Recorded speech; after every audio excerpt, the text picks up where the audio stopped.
Hi guys, my name is Shelja and welcome to my channel, which is Health Education and Beauty with Shelja. Like a Hellcat.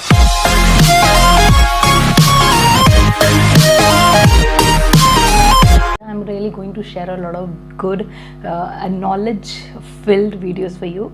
But in today's video, I'm going to, although it's my very first video of my channel, but in that also I'm going to share something, my personal experience, which is related to lymph node swelling.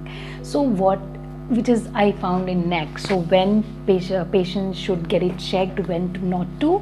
So here in this video I'm going to share all about it. So basically we must know first that what is lymph node basically. So basically lymph nodes are the part of lymphatic system of our body. Lymphatic system is the part of circulatory and the immune system. So what they do, these lymph glands actually work for the defense mechanism. How they work actually, they're like sort of arteries and vessels are inside the body. If I talk about in that blood, blood circulates throughout those arteries and vessels, and they get oxygenated, deoxygenated. There are a lot of process.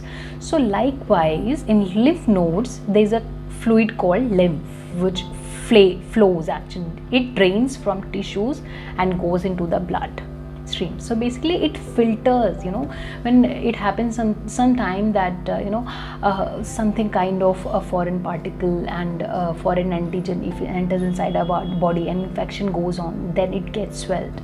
So and as soon as infection wipes out, it just gets back to the normal position. But what I'm in today's video I'm going to talk is that when is the right time to see a doctor, is because I hear it's called supraclavicular region. It's basically I'm going to talk about neck lymph node. So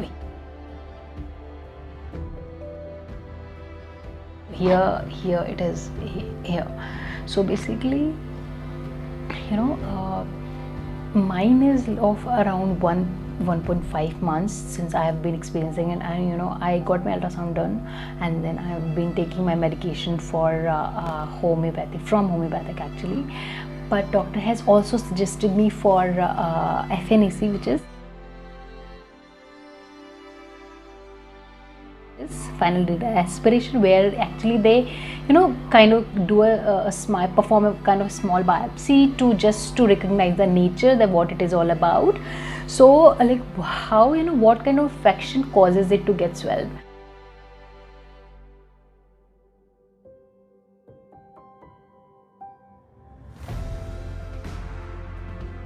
So like common cold, fever and viral infection. Sometimes you must have experienced that tonsils get swelled here.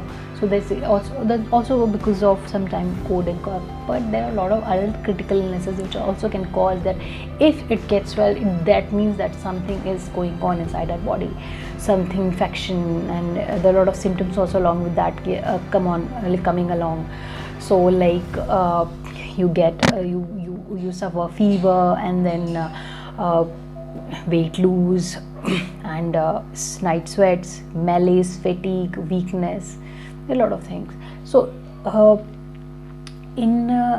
basically along, there are other diseases also which can cause infection and let them get swelled. Sometimes earache, toothache, it means that if कहीं पे आपको pen हो रहा है body नहीं, दांतों में pen है, कानों में इन्फेक्शन है, या कुछ और गले में कहीं कुछ प्रॉब्लम है जिस वजह से if कफ कोल्ड हो रहा है, if you can have that, then maybe it gets well. But sometimes also it can be an alarming situation, So like there are a lot of other causes like HIV, and syphilis, tuberculosis, and where you can experience a lot of these get swelled there, because there are a lot of 500 to 600, 700 lymph nodes are there inside our body total. I'm just telling you about. So yeah, leukemia, lymphoma, metastasis, there are a lot of cancer and rheumatoid arthritis and also autoimmune diseases. So yeah, I would not say that in the very first 2 weeks, 3 weeks you must go to get the doctor checked it. No, after 3 to as soon as like time goes on, you take the medication, and if it is not subsiding it out, if it is not getting back to the normal position, maybe it is the right time that you must check the doctor. Like maybe within 10 days I'm going to get my this test done, I'm going to have FNAC done for this, that let's just you know. So yeah, this is this small experience that I shared with you guys.